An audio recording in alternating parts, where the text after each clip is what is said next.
بسم اللہ الرحمن الرحیم۔ السلام علیکم، دس از وقار الحسن ایڈوکیٹ۔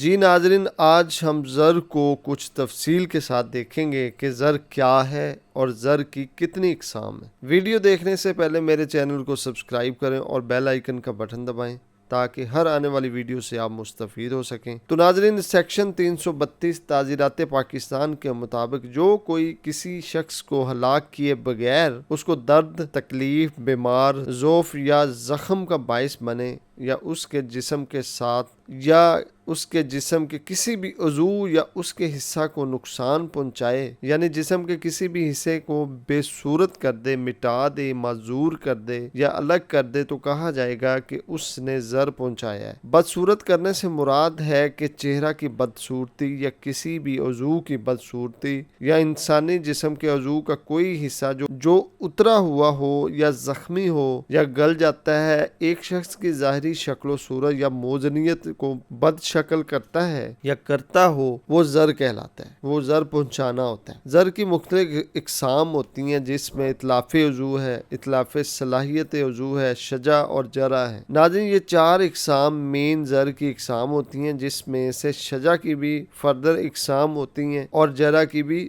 2 اقسام بیان کی گئی ہیں۔ اتلاف عضو سیکشن 333 تعزیرات پاکستان، اگر کوئی کسی دوسرے شخص کے جسم کے کسی حصہ یا عضو کے ٹکڑے کر دے، کاٹ دے یا جدا کر دے، تو کہا جائے گا کہ وہ اتلاف عضو کا باعث ہوا ہے۔ اتلاف عضو کی سزا کیا ہوتی ہے؟ ناظرین، جو کوئی ایسا فعل سرزد کر کے اس سے کسی شخص کو زر پہنچانے کی نیت سے یا یہ جانتے ہوئے کہ وہ اس سے کسی شخص کو زر پہنچانے کا باعث ہوگا، کسی شخص کے اتلاف عضو کا باعث بنے، تو اس کو کسی مجاز میڈیکل افسر کے مشورہ سے قصاص کی سزا دی جائے گی، اور اگر اسلامی احکام کے مطابق مساوات کے اصولوں کو مد نظر رکھ کر قصاص پر عمل کرنا ناممکن ہو تو مجرم عرش کا مستجب ہوگا اور اس کو بطور تعزیر کسی بھی قسم کی سزا قید اتنی مدت کے لیے دی جا سکے گی جو 10 سال تک ہو سکتی ہے۔ اس کے بعد سیکشن 335 جو ہے وہ ڈیل کرتی ہے اتلاف صلاحیت عضو، جو کہ اس کی دوسری قسم ہوتی ہے، زر کی دوسری قسم کہلاتی ہے۔ جو کوئی کسی دیگر شخص کے جسم کے کسی عضو کی کارکردگی یا صلاحیت کو زائل کر دے یا مستقل طور پر نقصان پہنچائے یا اس کی شکل کو مستقل طور پر بگاڑ دے، تو کہا جائے گا کہ وہ اتلاف صلاحیت عضو کا باعث ہوا۔ ناظرین، اتلاف عضو سے مراد انسانی جسم کے کسی عضو کی صلاحیت کو زائل کرنا یا مستقل طور پر نقصان پہنچانا یا عضو کی حیت بگاڑنا ہے۔ گویا اتلاف صلاحیت عضو سے اس مخصوص عضو سے حاصل ہونے والے فوائد باقی نہیں رہتے۔ اعضاء کی صلاحیت میں قوت سماعت، قوت بصارت، چھونے کی قوت، محسوس کرنے کی قوت، قوت ذائقہ، قوت گویائی، قوت جماع، تولید کی صلاحیت، ہاتھ پاؤں کی قوت، گرفت اور چلنے کی صلاحیت، چبانے کی قوت، عقل، شعور وغیرہ شامل ہیں۔ کسی بھی طرح سے ان صلاحیتوں کا ضیاع اتلاف صلاحیت عضو کہلائے گا۔ اتلاف صلاحیت عضو ضرب شدید میں شامل ہے۔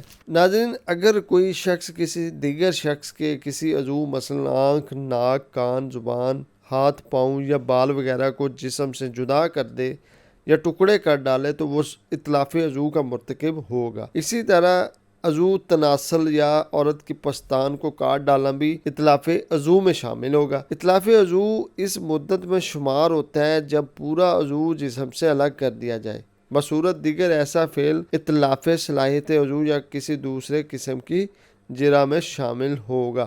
یہ تو تھا اتلاف عضو۔ ہم نے اس سے پہلے جو ڈسکس کیا وہ اتلاف صلاحیت عضو، یعنی کہ اس کی صلاحیت کو زائل کر دینا، ضیاع اس کا کر دینا۔ تو یہ 2 جو مین قسمیں ہیں، یہ بہت امپورٹنٹ اقسام ہیں زر کی۔ اس کے علاوہ جو اقسام ہیں وہ بھی میں آپ سے ڈسکس کرتا ہوں۔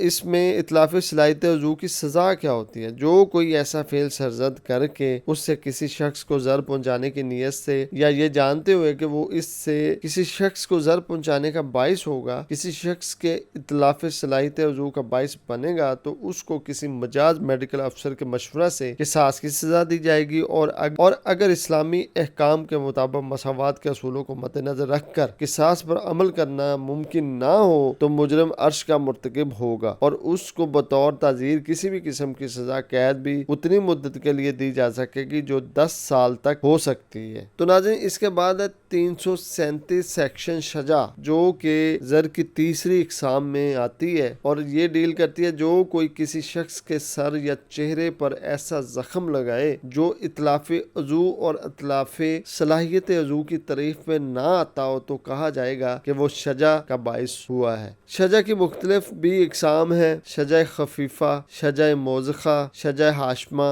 شجا منقلہ، شجا عامہ، شجا دامک، جو کہ شجا کا باعث ہو۔ ناظرین جس سے زر رسیدہ کی ہڈی نظر نہ آنے لگے تو کہا جائے گا وہ شجا خفیفہ کا باعث ہوا ہے۔ اس کے علاوہ جس سے زر رسیدہ کی کوئی ہڈی نظر نہ آنے لگے مگر ہڈی ٹوٹی نہ ہو تو کہا جائے گا کہ وہ شجا موزخہ کا باعث ہوا ہے۔ اس کے علاوہ جس سے زر رسیدہ کی ہڈی ٹوٹ گئی ہو مگر اپنی جگہ سے ہٹی نہ ہو تو کہا جائے گا کہ وہ شجا ہاشمہ کا باعث ہوا۔ اس کے علاوہ جس سے زر رسیدہ کی ہڈی ٹوٹ گئی ہو اور اپنی جگہ سے ہٹ گئی ہو تو کہا جائے گا کہ وہ شجا منقلہ کا باعث ہوا ہے۔ اس کے علاوہ ناظرین زر رسیدہ کی کھوپڑی اس طرح ٹوٹ گئی ہو کہ زخم دماغ کی جھلی کو چھونے لگے تو کہا جائے گا کہ وہ شجا عامہ کا باعث ہوا۔ اس کے علاوہ جس سے زر رسیدہ کی کھوپڑی کی ہڈی اس طرح ٹوٹ گئی ہو کہ زخم سے دماغ کی جھلی جو ہے پھٹ گئی ہو تو کہا جائے گا کہ وہ شجا دامغہ کا باعث ہوا ہے۔ ناظرین شجا کی سزا کیا ہوتی ہے؟ یہ سیکشن 337 ہے، اس کو ڈیل کرتی ہے جو کوئی ایسا فعل سرزد کر کے، یا جو کہ ہم نے پہلے ڈسکس کیا ہے۔ تو ناظرین اس کے بعد ہے شجا کی سزا کیا ہوتی ہے۔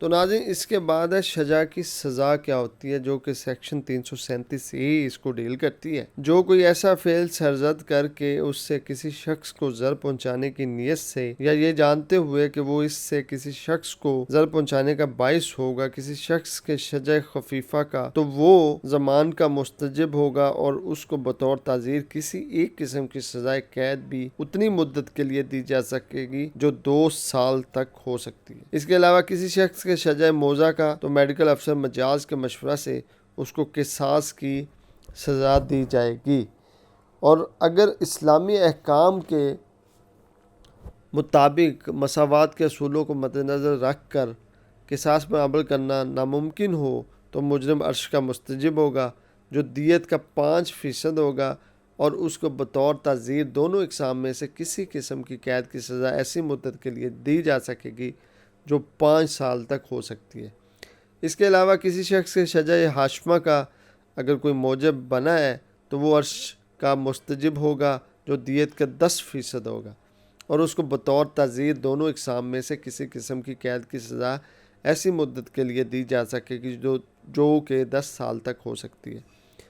اس کے علاوہ کسی شخص کے شجا منقلہ کا تو وہ عرش کا مستجب ہوگا جو دیت کا 15% ہوگا اور اس کو بطور تعزیر دونوں اقسام میں سے کسی قسم کی قید کی سزا ایسی مدت کے لیے دی جا سکے گی جو کہ 10 سال تک ہو سکتی ہے۔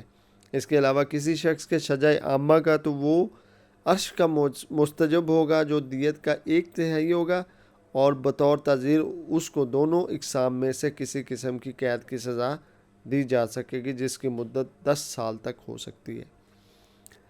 ناظرین اس کے علاوہ کسی شخص کے شجا دامغہ کا اگر کوئی موجب بنتا ہے تو وہ عرش کا مستجب ہوگا جو دیت کا نصف ہوگا اور اس کو بطور تعزیر دونوں اقسام میں سے کسی قسم کی قید کی سزا ایسی مدت کے لیے دی جا سکے گی جو کہ 14 سال تک ہو سکتی ہے۔ ناظرین اس کے بعد ہے سیکشن 337 بی جرح، جو کہ زر کی چوتھی اقسام ہے۔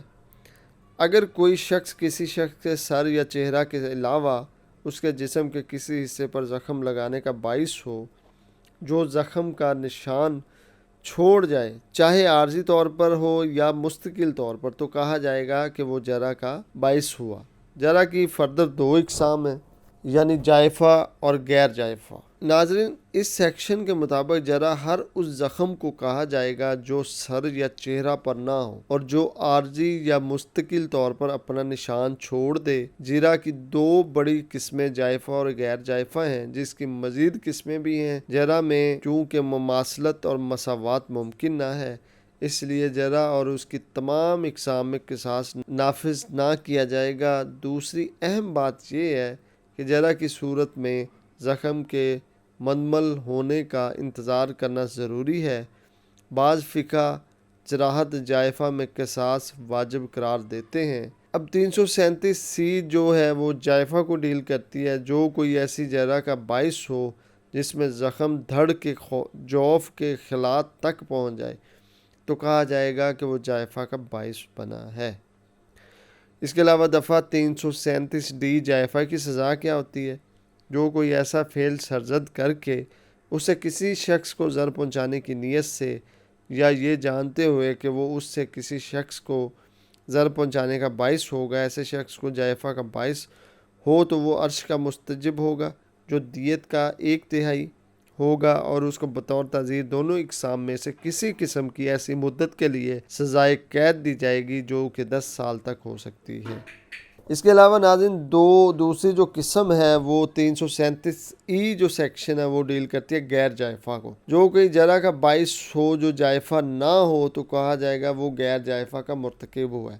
غیر جائفہ کی فردر اور بھی اقسام ہیں جس میں دامیہ، بازہ، متلاحمہ، موزہ، ہاشمہ، منقلہ جو کہ غیر جائفہ کا مرتکب ہوگا۔ جس میں جلد پھٹ جائے اور خون بہنے لگے کہا جائے گا کہ دامیہ کا باعث ہوا۔ ہڈی نظر آئے بغیر گوشت کاٹ کر یا اس میں شگاف ڈال کر تو کہا جائے گا کہ بازہ کا باعث ہوا۔ اگر گوشت پھٹ جائے تو کہا جائے گا کہ متلاحمہ کا باعث ہوا۔ اگر ہڈی نظر آ جائے تو کہا جائے گا کہ موزہ کا باعث ہوا۔ ہڈی توڑ کر مگر اپنی جگہ سے ہلائے بغیر تو کہا جائے گا کہ وہ ہاشمہ کا باعث ہوا۔ ہڈی ٹوٹ جائے اور اپنی جگہ سے ہل جائے تو کہا جائے گا وہ منقلہ کا باعث ہوا ہے۔ اب اس کی سزا کیا ہے غیر جائفہ کی، جو کہ سیکشن 337F جو ہے وہ ڈیل کرتی ہے۔ جو کوئی ایسا فعل سرزد کر کے اس سے کسی شخص کو ضرر پہنچانے کی نیت سے یا یہ جانتے ہوئے کہ وہ اس سے کسی شخص کو ضرر پہنچانے کا باعث ہوگا کسی شخص کے دامیہ کا تو وہ زمان یعنی کہ دامن جسے ہم بولتے ہیں کا مستجب ہوگا، اور اس کو بطور تعزیر کسی بھی قسم کی سزائے قید بھی ایسی مدت کے لیے دی جا سکے گی جو 1 سال تک ہو سکتی ہے۔ اس کے علاوہ اگر کوئی شخص باسگاہ